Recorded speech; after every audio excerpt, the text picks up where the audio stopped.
Fondation du Rhin. Dans le cadre de notre projet sur la prévention, saines habitudes de vie et traitement des maladies rénales dans la communauté Atikamekw de Manawan, nous avons le plaisir d'accueillir Anne-Sophie Majot, nutritionniste diététiste. J'aimerais également mentionner que cette activité est soutenue par les Alliances pour la solidarité et le ministère de l'Emploi et de la Solidarité en collaboration avec la table des préfets de la Naudière. Alors, Madame Majot, c'est à vous. Merci. Donc, je vais partager mon écran. Vous pouvez me confirmer, Madame Boisvert, que ça fonctionne? Que vous voyez bien mon écran? Oui, bon, okay. Oui, on voit bien. Super. Donc, bonjour à tous. Ça me fait plaisir d'être avec vous virtuellement aujourd'hui pour vous parler, pour vous présenter ma conférence, en fait, qui s'intitule Bien manger pour optimiser sa santé. Donc, avant toute chose, je vous présente le menu du jour, c'est-à-dire qu'on commence avec une petite présentation parce que j'imagine que la plupart d'entre vous ne me connaissez pas. Par la suite, je vais vous parler un petit mot là, sur le diabète, les maladies rénales. Par la suite, on va parler de la saine alimentation de façon générale. Donc, je vais vous présenter l'assiette équilibrée.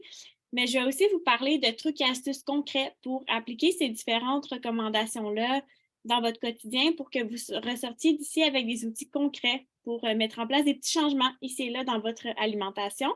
Et on va conclure avec une période de questions.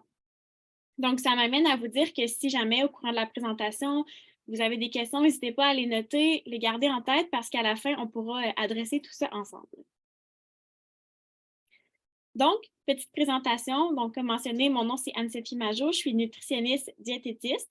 Donc, j'ai mon baccalauréat en nutrition à l'Université de Montréal et j'ai également fait ma maîtrise au même endroit en nutrition aussi. Et je suis membre de l'Ordre des diététistes nutritionnistes du Québec. Donc, je suis nutritionniste diététiste clinicienne, c'est-à-dire que je travaille principalement en consultation et je suis également créatrice de contenu. Donc, j'ai fait avec une collègue nutritionniste un blog qui s'appelle Les Végé Gourmandes, sur lequel on partage des recettes, des trucs et astuces en nutrition et du contenu par rapport à la relation avec la nourriture également. Donc, je baigne un petit peu dans le domaine des communications également, tout en étant en pratique aussi en nutrition. Donc, je m'intéresse surtout à tout ce qui touche aux troubles de conduite alimentaire, diabète, maladies cardiovasculaires, donc les maladies chroniques de façon générale. Alors, je vous parle un petit peu là, du diabète en général. Pour faire une petite introduction, on estime qu'il y a environ 1 200 000 personnes qui sont touchées par le diabète au Québec seulement. Donc, on voit que c'est un problème qui touche une très grande partie de la population. Il y a environ 115 000 Québécois qui vivent avec le diabète sans le savoir. Et chaque jour, il y a 620 personnes qui reçoivent un diagnostic de diabète. Donc, ces chiffres-là, je trouve qu'ils sont très parlants. Ça vous montre à quel point c'est un enjeu actuellement au Québec, mais aussi partout dans le monde. Donc, c'est un sujet qui est très pertinent, très important d'aborder. Donc, je vous montre un petit peu les chiffres que je vous montrais. Donc, 1 personne sur 10 vit avec le diabète et on estime qu'à travers le monde, en 2045, on va avoir 783 millions de personnes qui vont vivre avec le diabète. Donc, c'est énorme. C'est quoi les symptômes du diabète? En fait, on peut savoir, tu sais, quand on n'a pas le diagnostic officiel, des symptômes qui peuvent nous mettre un petit peu la puce à l'oreille, la fatigue, la soif intense, donc on boit des très, très grandes quantités d'eau et on va uriner très, très souvent aussi. Une faim qui est exagérée, donc d'avoir vraiment là, un appétit qui est augmenté. De l'irritabilité, ça peut être aussi une perte de poids qui est involontaire.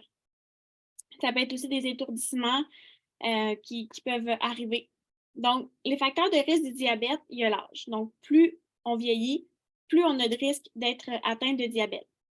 Il y a aussi l'hérédité, donc la génétique qui joue un rôle très, très important dans le développement des maladies chroniques de façon générale, mais particulièrement du diabète. Il y a également le tour de taille élevé. Donc, c'est sûr que d'avoir un poids plus élevé nous prédispose aux maladies chroniques, dont le diabète. Il y a l'origine ethnique aussi, donc selon l'endroit où on vient dans le monde, il y a certaines populations qui sont plus à risque de souffrir de diabète.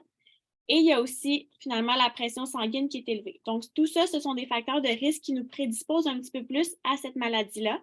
Donc, je vous invite à être attentif aux symptômes surtout du diabète parce que comme je le mentionnais en début de présentation, Il y a énormément de gens qui souffrent du diabète sans le savoir. Je vous explique un petit peu en quoi ça consiste le diabète parce que c'est quelque chose dont on entend souvent parler, mais qu'est-ce que c'est concrètement? Pour vous faire une histoire simple un petit peu plus, là, pour vous vulgariser le tout, quand on mange, il y a 3 grands macronutriments dont on va parler un petit peu plus tard dans la conférence aujourd'hui. Mais on a les glucides, qui sont la grande catégorie des sucres, les lipides, donc les matières grasses, et les protéines, qu'on va manger sous forme d'aliments et qui vont nous donner de l'énergie, donc les calories qui se transforment en énergie dans notre corps pour nous permettre de vaquer à nos occupations quotidiennes. Et quand on mange ces aliments-là, ça se transforme en glucose, donc en sucre dans notre sang. Et pour que le sucre puisse rentrer dans nos cellules, donc de fournir de l'énergie à nos différents organes partout dans notre corps, bien, on a besoin d'une hormone qui s'appelle l'insuline. Et cette hormone-là, elle est sécrétée, donc elle est produite par le pancréas. Donc, quand on a un diagnostic de diabète, ce qui se passe, c'est que le sucre dans le sang va avoir de la difficulté à se rendre aux cellules. Ça peut être causé par deux éléments. Ça peut être notre corps qui, avec le temps, va produire de moins en moins d'insuline, donc ce qui fait en sorte que le sang va rester davantage dans le glucose, c'est-à-dire va rester davantage dans notre sang, ou ça peut être causé par le fait que, ben, tranquillement, notre corps développe une résistance à l'insuline, c'est-à-dire que l'hormone, elle est produite, mais notre corps va moins bien la métaboliser, moins bien réagir à cette sécrétion d'hormones-là, et dans les deux cas, ben, le résultat est que notre taux de sucre, donc notre taux de glucose dans le sang va être élevé. Donc, c'est là qu'on va dire que notre glycémie, elle est élevée. Donc, ça, c'est pour faire un petit peu un topo sur le diabète. Maintenant, les maladies rénales, en fait, quand on a une insuffisance rénale, ça peut être très dommageable pour la santé.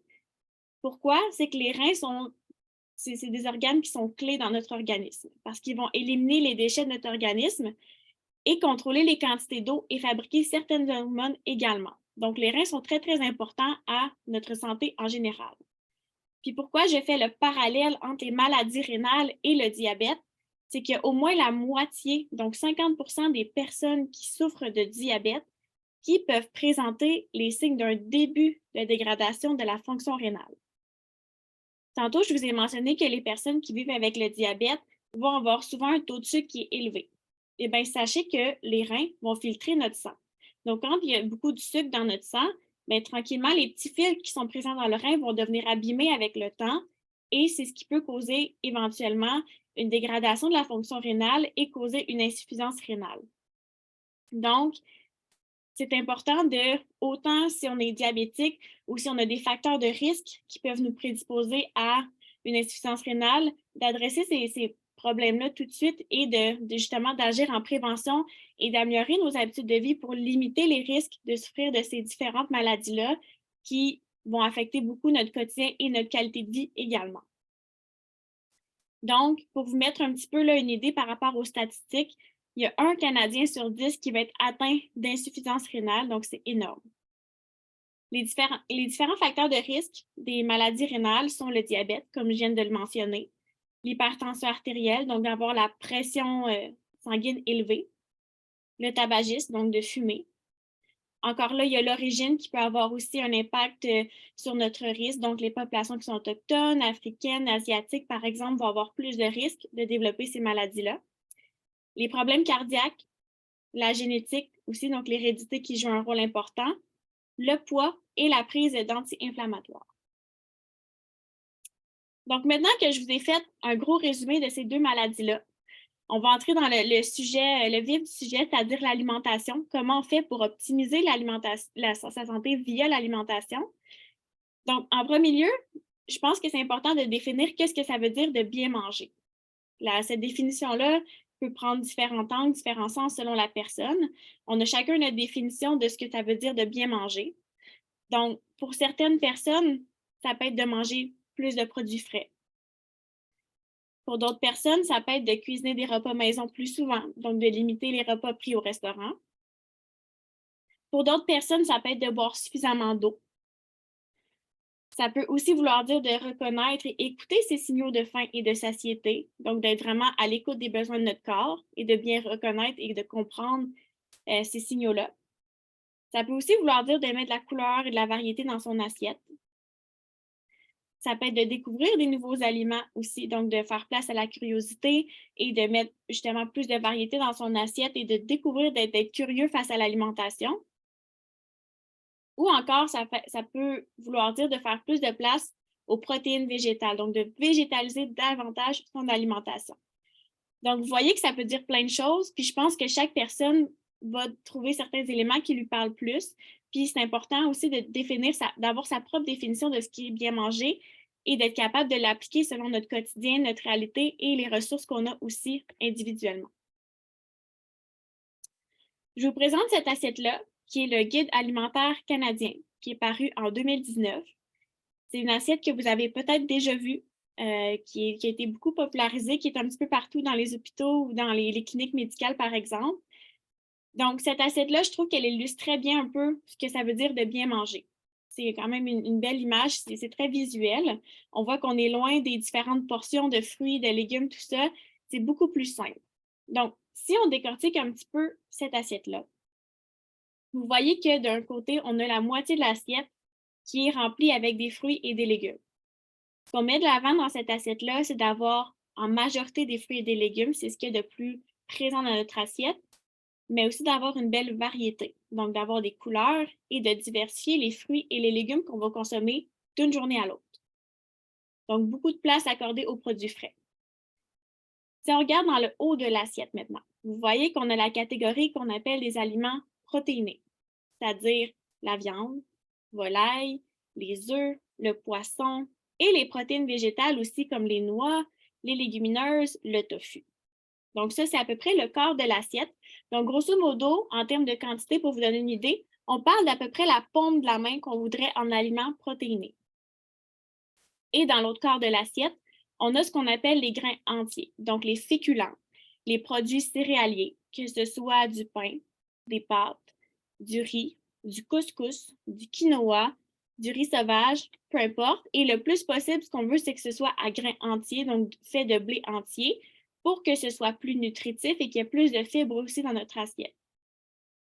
Encore là, pour vous donner une idée à peu près des portions, on parle d'un point fermé, grosso modo, pour la quantité de grains entiers.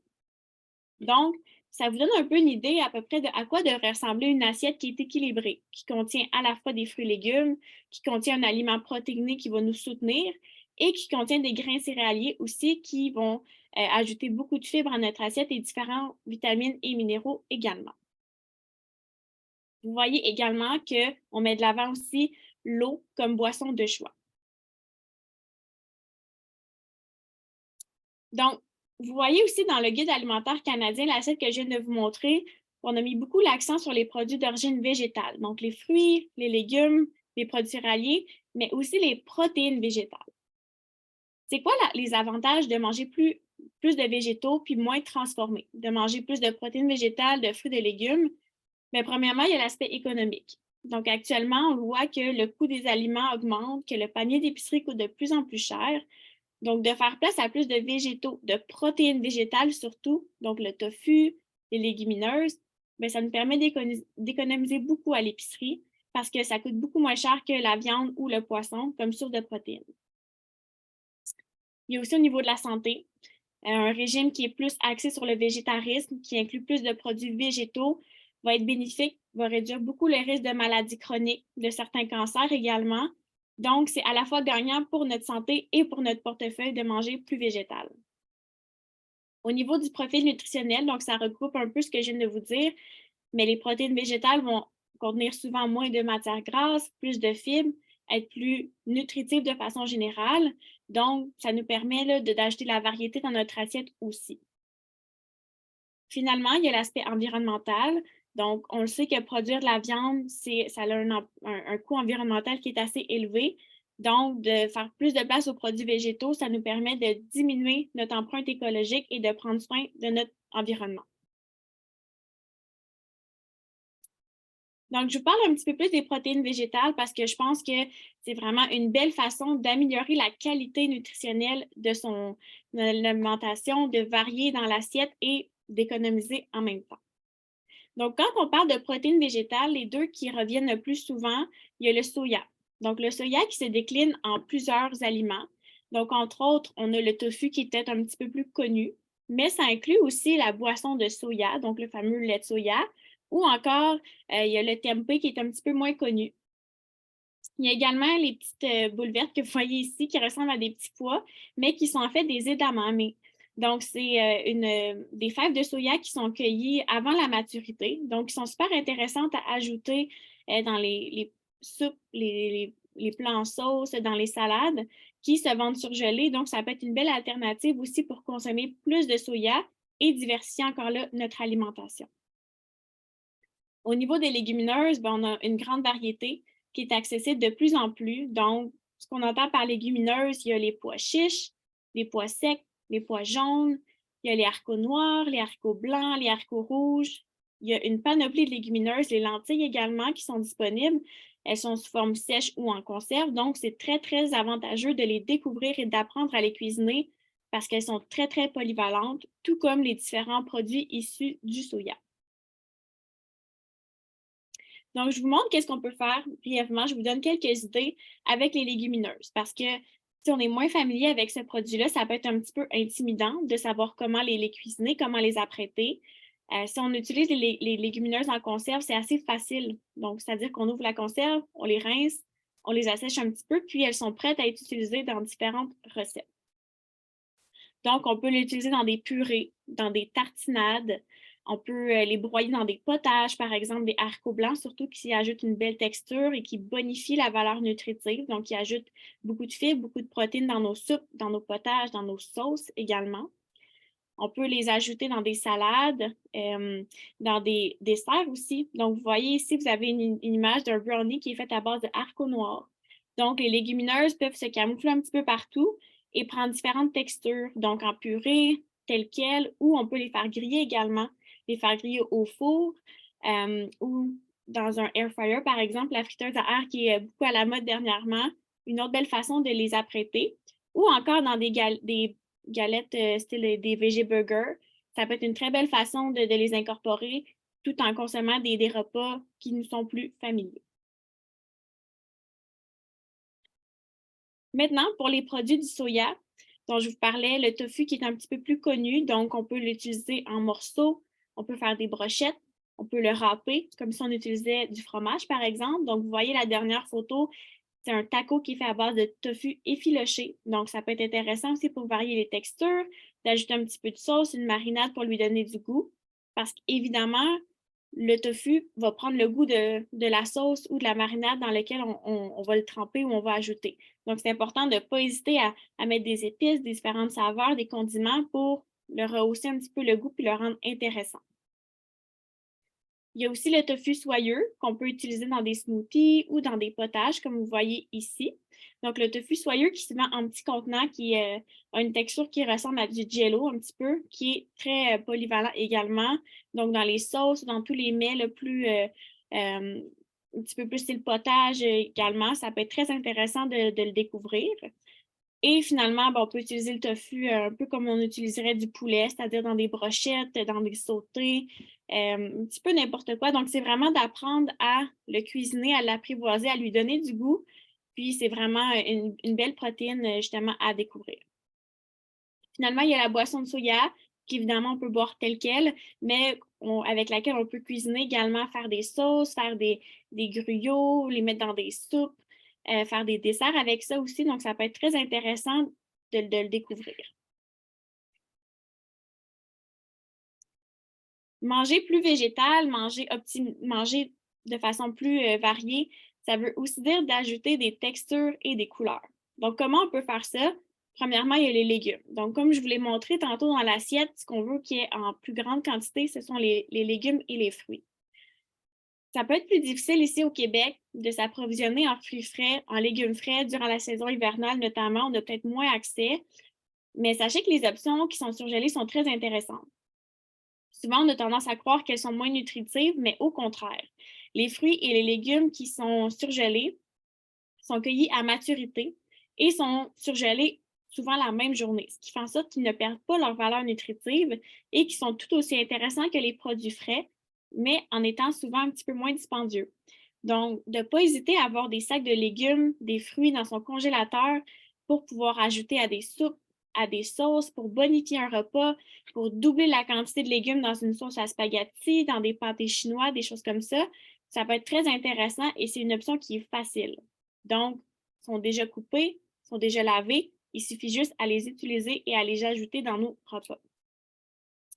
Même chose pour les fruits congelés qu'on peut utiliser dans des smoothies, qu'on peut mettre dans des gruyos ou pour utiliser à mettre dans des yogourts ou les manger tels quels aussi. Donc, c'est toutes des options qui peuvent être intéressantes pour ajouter plus de fruits et de légumes dans notre assiette. Il y a aussi les options en conserve qui peuvent être des bons dépanneurs qui se conservent longtemps et on peut ajouter un petit peu à n'importe quel plat pour, encore là, bonifier, ajouter des couleurs et ajouter des textures. Parlant de texture, les noix et les graines sont deux ingrédients que j'aime beaucoup, qui sont très intéressants à ajouter dans des salades, saupoudrer sur des petits plats, d'acheter dans des gruyos, dans des collations aussi, parce qu'ils ont un profil nutritionnel très intéressant. Donc, les noix, les graines, ce sont des bons gras. Elles sont riches en vitamines, en minéraux, en différents nutriments. Donc, ça permet d'ajouter une valeur un petit peu à notre alimentation, de diversifier et d'aller chercher des petits nutriments un petit peu partout différemment pour manger plus varié et aller combler nos besoins également. Donc, de ne pas hésiter à découvrir les différentes sortes de noix. Et même chose pour les graines, que ce soit les graines de citrouille, les graines de tournesol, les graines de chia, les graines de lin, les graines de chanvre, même ceux qui sont accessibles pour vous, de ne pas hésiter à les saupoudrer un petit peu partout, puis à garnir ça dans notre alimentation. Maintenant, ajouter plus de fruits et légumes, concrètement, ça peut ressembler à quoi? Souvent, je donne le truc de la planification. Donc, de prévoir les légumes un petit peu plus, de planifier son épicerie en conséquence, de les laver si c'est possible, de les précouper aussi pour qu'ils soient plus accessibles à ajouter dans nos plats et que ça soit une tâche de moins à faire quand on est rendu au souper et on a un petit peu moins de temps et d'énergie. Ça peut être des soupes aux légumes, ça peut être des potages où on peut utiliser les légumes congelés, les légumes qui sont plus flétris aussi, qui ont besoin d'amour un petit peu plus. Ça peut être sous forme de salade, ça peut être des légumes qui sont grillés sur le barbecue ou à la poêle directement. On peut également faire des plaques de légumes, donc de mettre un petit peu les légumes qu'on a sous la main, des pommes de terre, des brocolis, des oignons, sur une plaque avec un petit filet d'huile d'olive, des épices au choix. On met ça à la plaque, c'est réglé. On peut faire des bols repas aussi avec une variété de légumes, de légumineuses aussi. Ça peut être des smoothies avec des fruits, des légumes également. On peut les manger en crudité avec une petite trempette, avec du hummus par exemple, ça peut être intéressant. On peut préparer des bols comme ça ici, repas. Donc, il y a de multiples façons de cuisiner les légumes. Puis je pense que ça réside dans la planification un petit peu plus, mais aussi d'en avoir, donc de l'acheter, d'en avoir des options rapides quand on a moins de temps, comme je disais, les options congelées qui peuvent être intéressantes, et de découvrir aussi des nouveaux fruits et légumes, de faire changement un petit peu plus si on a accès. Ça peut être intéressant de se dire, ben, chaque semaine ou chaque 2 semaines, je vais essayer d'acheter un nouveau légume, un légume qui est en rabais, qui est plus accessible, et de trouver des recettes aussi pour ajouter de la variété dans mon assiette. Maintenant, je vous parle de la lecture des étiquettes. Donc, comment on fait pour décoder les étiquettes de valeur nutritive qui sont sur les produits? Comment je fais pour comprendre ce que ça exactement l'information qui m'est présentée? Avant d'entrer dans la lecture d'étiquettes, je vous rappelle un petit peu des notions dont je vous ai parlé au début de la conférence. Donc, l'énergie est sous forme de glucides, protéines et lipides. Donc, ça, c'est les 3 macronutriments qu'on retrouve dans l'alimentation. Donc, si je résume un petit peu ce que j'ai dit tantôt, les glucides, c'est le grand groupe des sucres. Donc, les glucides, on va les retrouver dans les produits céréaliers, dans les fruits ou dans les produits laitiers, par exemple. Les protéines, on les connaît un petit peu plus en général, c'est la principale composante de la viande, le lait, les œufs, le tofu ou les protéines végétales, comme je disais tantôt, comme les légumineuses et les noix. Finalement, on a les lipides qui sont les gras alimentaires, donc les matières grasses qu'on retrouve dans les noix, les graines, les poissons gras comme le saumon, les avocats, dans les huiles végétales aussi, donc l'huile d'olive, le beurre, etc. Donc, quand on regarde l'étiquette de valeur nutritive, la première chose à faire, c'est de regarder la portion de référence que vous voyez ici. Pourquoi? La portion qu'on va consommer n'est pas nécessairement celle qui est indiquée. Donc, c'est facile de faire x2, x3 des fois, ou même de manger une plus petite quantité que celle qui est inscrite. Donc, c'est vraiment important de voir pour quelle quantité on regarde la valeur nutritive. Deuxièmement, on se penche sur les calories. Qu'est-ce qui contribue à faire monter la valeur, les calories en fait dans un aliment? Ce sont les 3 macronutriments que je vous ai présentés à la diapositive précédente. Donc, les lipides, les glucides et les protéines. Donc, c'est ça qui va former les calories dans un aliment. Ensuite de ça, on va décortiquer un petit peu plus les autres éléments, mais en gros, sachez que ces 3 catégories-là, c'est les principales, donc les lipides, les glucides et les protéines qu'on voit sur l'étiquette de valeur nutritive. Ce qu'on veut en plus petite quantité, donc les nutriments qu'on veut limiter le plus possible, ce sont les gras, qui soient saturés et trans. Parce que ces gras-là ont été démontrés comme étant plus néfastes pour la santé cardiovasculaire. Donc, idéalement, on vise 0 g de gras trans par jour. À savoir que les gras trans sont actuellement bannis au Canada. Donc, si on les retrouve dans certains aliments, c'est qu'ils sont naturellement présents. Parce que l'industrie alimentaire n'a plus le droit d'ajouter des gras trans, soit dans les procédés ou dans les aliments qu'ils vont incorporer dans les produits transformés. Donc, ça, c'est pour ce qui est des gras saturés et trans, on veut limiter le plus possible. Ensuite de ça, le cholestérol, on veut limiter également, donc un maximum de 300 mg par jour environ. Même chose pour le sodium, donc le sel. On veut viser un apport maximum de 2300 mg par jour. Et idéalement, on voudrait aller en deçà de 2300, donc à peu près un 1500 mg par jour. Dernier élément qu'on veut limiter, ce sont les sucres. Évidemment, les sucres ajoutés, on veut y aller en plus petite quantité. Donc, en général, on parle d'un maximum de 50 grammes par jour, mais la recommandation générale, c'est le moins possible. Donc, vous voyez que ces 3 éléments-là, je les ai mis ceux à regarder un petit peu plus en rouge, donc à limiter le plus possible.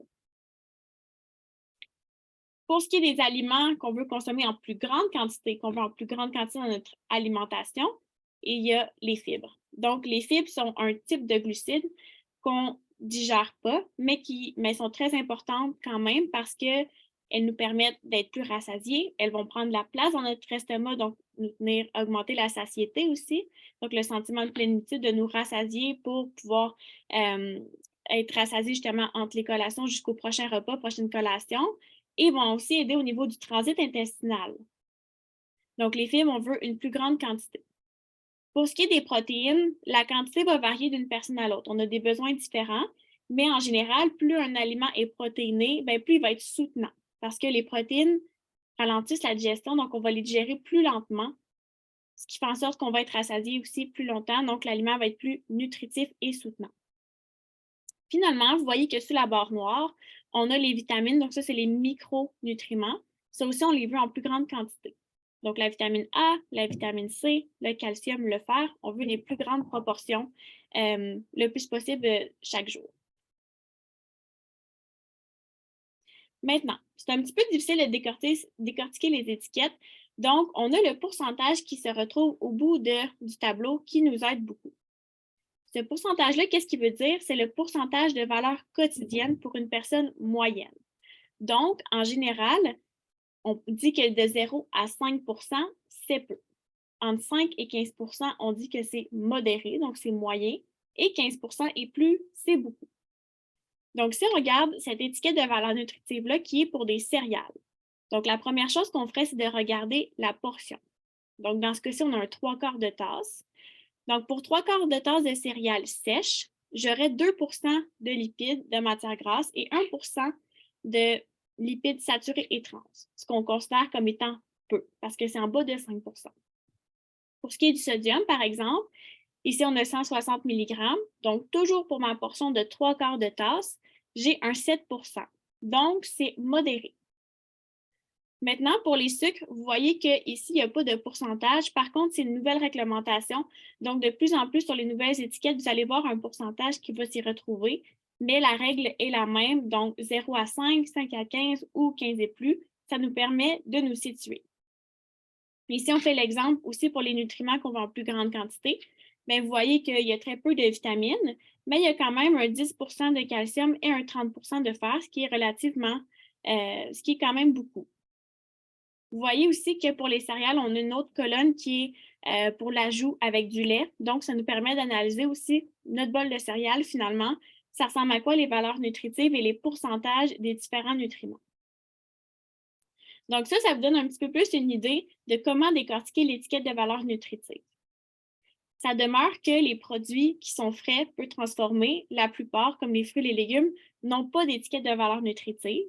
Mais pour certains produits comme les craquelins, les yogourts, les barres tendres, le pain, les collations, ça peut être intéressant de prendre le temps d'analyser cette étiquette-là puis de voir, ah, est-ce qu'il y a certains nutriments que je devrais avoir en plus grande quantité, d'autres en moins grande quantité, mais aussi de comparer deux marques d'une à l'autre.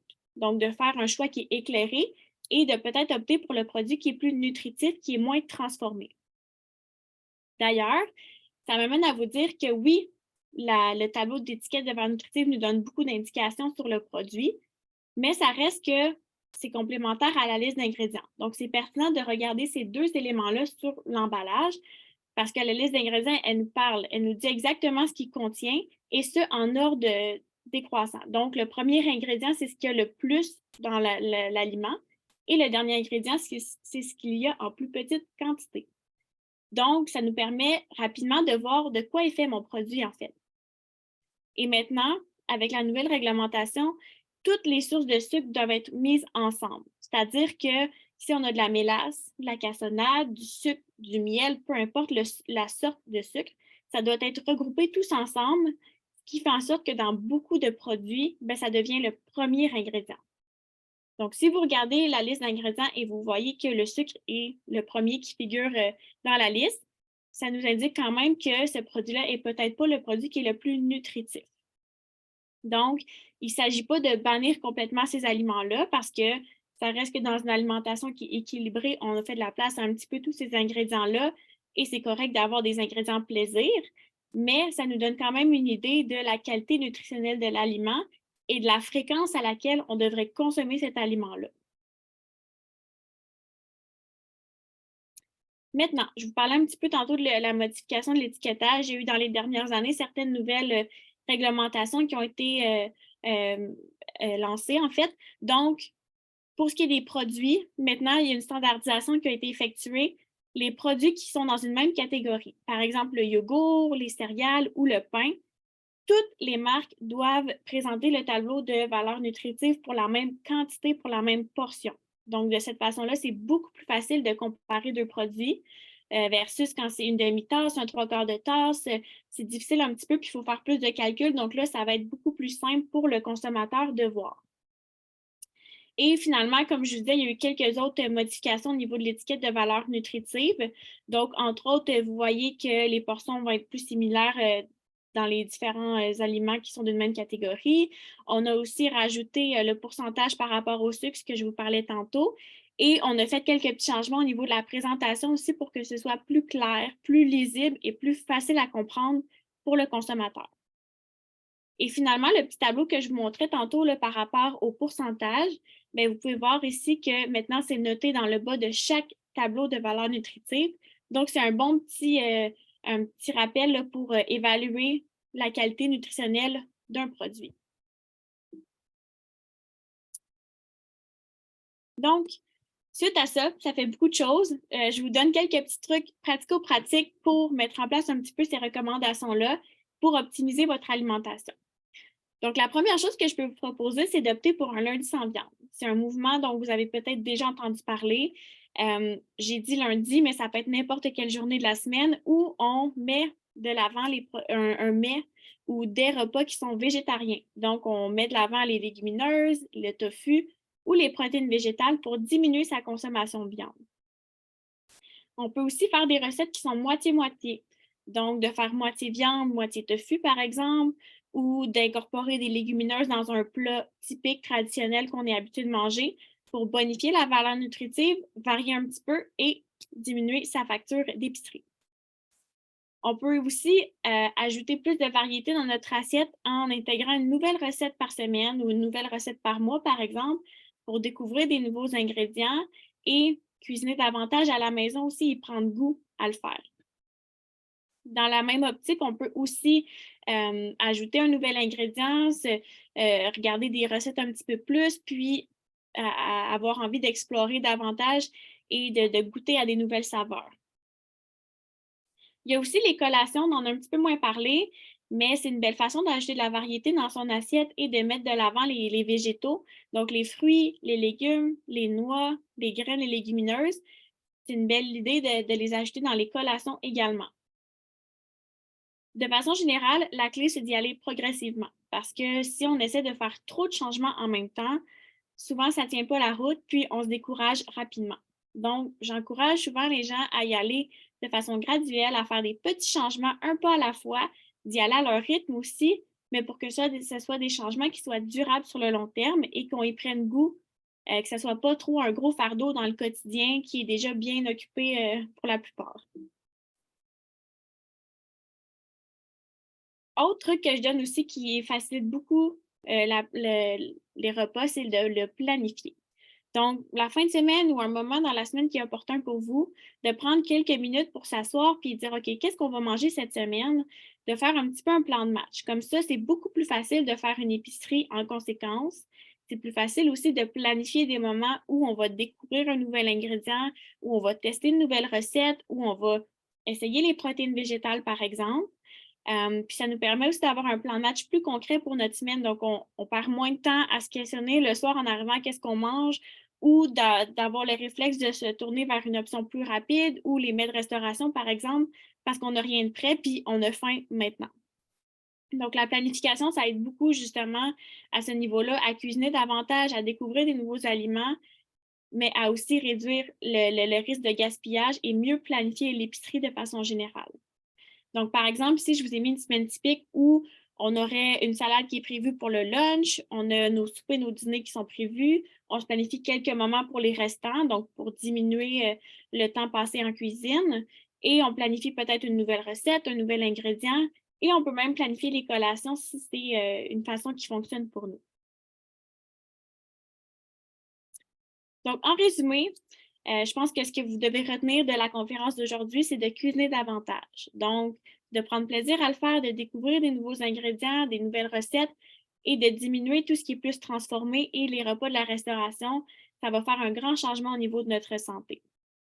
Ajouter de la couleur, de la variété dans son assiette, d'être curieux aussi, de mettre beaucoup de texture et de découvrir des nouveaux légumes, nouveaux fruits et que ce soit ce qui est en majorité dans notre assiette aussi, c'est déjà un très bon premier pas. Planifier ses repas, comme je viens de le mentionner, ça peut être un très bel outil. C'est quelque chose qui facilite beaucoup la cuisine et les semaines aussi qui sont souvent chargées. Prendre le temps de savourer les aliments et avoir du plaisir. Donc oui, l'alimentation, ça se résume à ce qu'il y a dans notre assiette, mais ça va aussi au-delà de ça. Donc l'ambiance autour des repas, nos comportements alimentaires aussi. Donc prendre le temps de vraiment manger en bonne compagnie, d'avoir du plaisir et que ce soit un moment qui est positif aussi avec un bel environnement à la table. De prendre le temps aussi d'analyser les étiquettes de valeur nutritive parce que, bien évidemment, ça va influencer nos choix et ça va nous permettre de justement opter pour les meilleures options pour nous qui vont être plus nutritives aussi. De mettre de l'avant plus les produits frais et limiter les produits transformés. Donc, d'y aller avec des fruits, des légumes, des grains entiers, des produits laitiers, des choses qui vont être des bons ingrédients de base pour cuisiner puis les mettre un petit peu à notre goût. Et finalement, de créer un environnement qui est favorable à des saines habitudes de vie, donc de faire des petits changements et de mettre toutes les chances de notre côté aussi pour que ce soit réaliste et qu'on y aille un pas à la fois.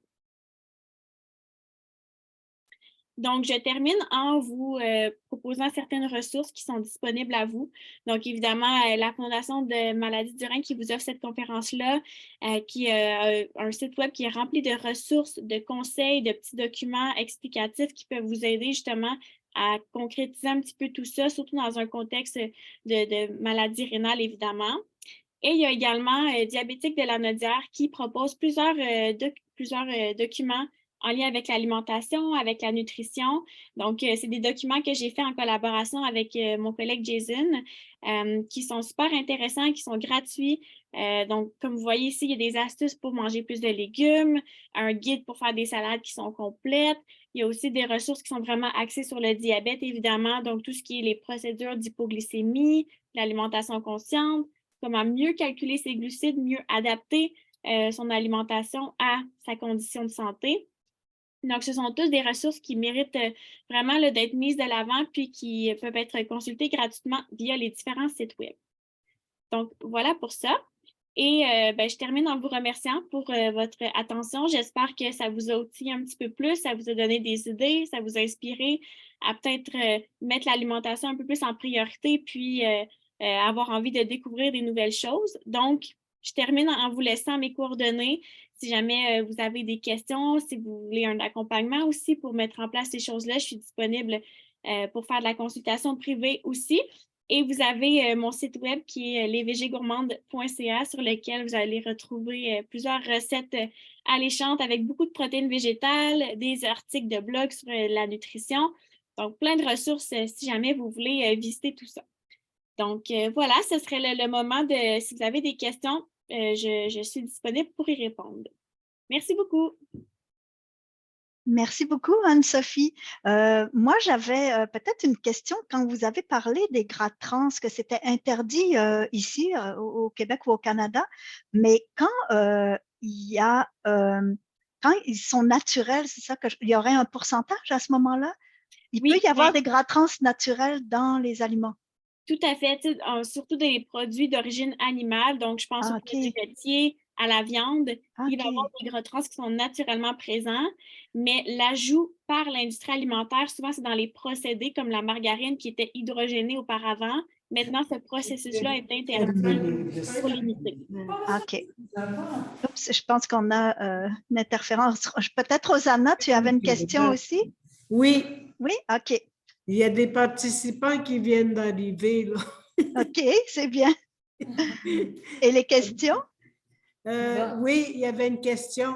Ben, moi, c'est juste là c'est de composer avec tout ce qu'on vient de voir là, dans la présentation. Puis nous, ben, on est à Manawan, on est en pleine forêt, on a le gibier, le poisson. Puis, moi, c'était juste ça là, que je me disais, bon, va falloir comme trouver des façons là, de apprêter l'alimentation traditionnelle différemment parce que justement, les gens habituellement, ils vont comme faire les repas traditionnels là, comme tel. Là, il y a beaucoup on parle de la bannique, le pain traditionnel. Puis on parle aussi d'une sorte, c'est la même recette que la bannique, mais qu'on fait bouillir dans mettons, de la viande de gibier de bois, là, soit l'orignal, même le lièvre. Fait que c'est juste ça, moi, que je me disais. Du côté de Manawan, il va falloir qu'on regarde comment on peut apprêter de façon plus nutritive, faire attention à tout ce que ça comporte, là, comme, tu sais, pas trop gras, puis pas trop, en tout cas, concilier une alimentation traditionnelle avec tous les fruits, légumes et tout, là. Moi, c'était ça qui me préoccupait, là. Oui, tout à fait. Puis je pense que votre intervention, elle est très pertinente dans le sens où c'est pour ça que je disais au début que la saine alimentation, ça peut prendre plusieurs formes. Puis évidemment que dans le contexte, l'accès aux aliments, l'environnement alimentaire va influencer nos choix, puis on n'a pas le choix d'en tenir compte, évidemment. Mais il y a quand même possibilité, je pense, d'adapter l'alimentation qui est plus culturelle dans les plats traditionnels, de faire des petits changements, des petites modifications, mais de continuer à manger ces aliments-là parce qu'ils sont très, tu sais, c'est réconfortant, puis ça c'est des choses qu'on ne veut pas retirer de l'alimentation, mais c'est effectivement trouver des alternatives pour les apprêter pour qu'ils soient peut-être un petit peu plus nutritifs, moins de matière grasse, moins de sucre, moins de sel. Mais ça reste que les produits frais comme le gibier, les fruits et les légumes peuvent être mis de l'avant, quitte à ce qu'on réduise justement ce qu'on veut. L'objectif, c'est de réduire les aliments qui sont transformés, les aliments plus sucrés, plus gras, plus salés. Donc, je pense que c'est sûr que ça nécessite un travail et de l'adaptation, mais il y a possibilité de jumeler les deux sans que ce soit dépaysant complètement, puis qu'on mette de côté l'alimentation traditionnelle. Tout à fait. Puis moi, j'avais une question aussi concernant le sel.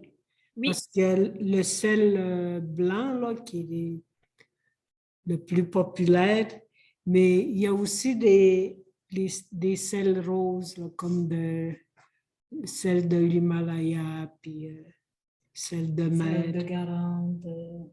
Mhm. Puis il y a une dame qui me disait que le sel blanc qu'on achète au magasin, là, c'est tout Déminéralisé. oui. Puis les sels roses seraient plus meilleurs là, pour la santé. Je vous dirais de façon générale, c'est sûr qu'il y a une petite différence au niveau de l'apport en sodium du sel rose versus le sel régulier, mais la différence n'est pas énorme non plus. Donc, je vous dirais que de façon générale, que ce soit du sel régulier ou du sel rose, je pense qu'on est quand même gagnant à limiter son utilisation, puis de bonifier un petit peu nos plats pour donner de la saveur avec certains condiments qui sont moins salés, des herbes, des épices, de l'ail, du vinaigre balsamique, des choses comme ça pour donner du goût. Mais de façon générale, la différence entre le sel rose et le sel régulier, elle n'est pas énorme. Donc oui, vous pouvez l'utiliser si vous l'aimez, mais ce n'est pas obligatoire non plus. Puis ça reste que moins de sel il y a, ben, mieux c'est pour la santé, là. Puis il y a des personnes qui ont beaucoup de restrictions parce qu'ils ont des maladies. Puis le tofu, c'est restreint, des tomates, patates. Il y a des légumes aussi là, qui sont restreints pour certaines personnes. Mhm. C'est Votre question par difficile. rapport à ça, Pardon? c'est quoi votre question par rapport à ça, dans le sens que oui, il y a des restrictions, mais Ben, ce serait bien d'avoir des façons. Moi, je parle de ça parce que je suis une dame qui est atteinte du lupus, puis j'ai beaucoup de restrictions là, par rapport à des légumes, des poivrons, des patates, le sésame, tomates, tofu, tout ça, là, je ne peux pas manger ça. C'est très ouais. difficile. Non, je Puis, comprends que c'est sûr qu'il y a certaines Manawan, il y a conditions. beaucoup de personnes atteintes, des femmes surtout atteintes du lupus. Mhm. Effectivement, que ça aussi, c'est à prendre en considération. Puis, il y a certains cas où, oui, on est plus restreint, puis il y a certains aliments qu'on peut moins consommer. Fait que c'est sûr que dans un monde idéal, on aurait un accompagnement pour tout le monde pour individualiser parce que là, c'est beaucoup des recommandations générales que je vous ai faites, mais on s'entend que la nutrition, ça doit être personnalisé. Chacun a ses propres enjeux, ses propres ressources. Donc, c'est difficile pour moi de vous répondre comme ça de façon générale parce que ça nous prend un portrait global, plus d'informations pour individualiser nos conseils. Mais oui, clairement, si on a la chance d'avoir un accompagnement personnalisé, c'est ce qui est idéal parce que ben, il y a autant de façons de manger qu'il y a de personnes qui mangent là, dans le fond.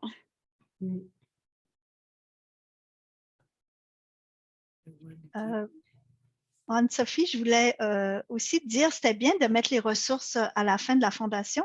Et je pense que quelqu'un a parlé du pain bannique. Alors, on a le site aussi Cuisine et Santé Rénale et il y a la recette du pain bannique. Je crois qu'il y a d'autres recettes aussi pour avoir des ressources pour la communauté autochtone. Fait que ça, c'est bien. Ben, merci vraiment, Anne-Sophie. Je pense que c'était vraiment c'est très important. Puis c'est de parler surtout le diabète et les maladies rénales. Je pense que la nutrition, c'est la base là, de la prévention justement pour le diabète et maladies rénales. Alors, c'est vraiment très intéressant de toute cette conférence-là. Puis c'était bien mis aussi. Là, c'était bien structuré et tout. Ça fait que c'est vraiment intéressant. Bien, merci Une autre beaucoup. question. Ah oui, OK, Rosanna. Puis moi, je voulais juste vous informer là, que les deux personnes qui viennent d'arriver, là, c'est des cuisinières là, de la cantine de l'école secondaire. Mais je vais leur dire que c'est enregistré, qu'ils Oui, vont pouvoir le visionner. oui. Est-ce Le que- webinaire, c'est ça, va être disponible sur notre site. Rosanna, pas tout de suite, mais il va être OK, disponible. c'est beau. Puis moi, qu'est-ce que j'avais comme question, c'est que ici à Manawan, là, on a beaucoup de personnes là, qui sont sur l'aide au revenu, des personnes qui ont décroché à un moment donné de l'école. Puis là, on a un projet de monter un programme en ciblant vraiment les besoins. Puis je pense que le volet là, de l'alimentation, la nutrition, c'est parce que nous, c'est l'objectif, là, en fait, c'est d'outiller les personnes pour les remettre en action, mais aussi pour répondre à leurs besoins, en fait, aussi des différents besoins, dont l'estime de soi, la quête identitaire, mais aussi, là, étant donné là, la communauté, les problématiques de santé, beaucoup de maladies chroniques, ben, si on veut intégrer, là, je trouvais que c'était un bon outil pédagogique, là. Puis je me disais, ce serait intéressant de présenter ça parce que c'est un programme qu'on veut faire, un programme, là, des formations récurrentes, là, d'avoir une cohorte là, ou 2 par année, puis c'est les mêmes éléments qui reviennent. Puis je trouve ça intéressant là, comme outil pédagogique, là, qu'est-ce que vous venez de présenter. Ben, tant mieux, je suis contente si ça peut vous outiller. Puis comme elle disait Madame Boisvert, ça va être disponible là, pour revoir et réécouter au besoin. Donc, ça me fait plaisir si c'est un bel outil pour vous. Merci. Mais merci beaucoup Anne-Sophie, puis merci Rosanna aussi, dans les gens qui sont de la communauté qui étaient avec nous ce soir. Merci à vous tous. Miigwech. Merci beaucoup Anne-Sophie, c'était vraiment bien. Avec grand plaisir. Bonne soirée. Merci, au revoir.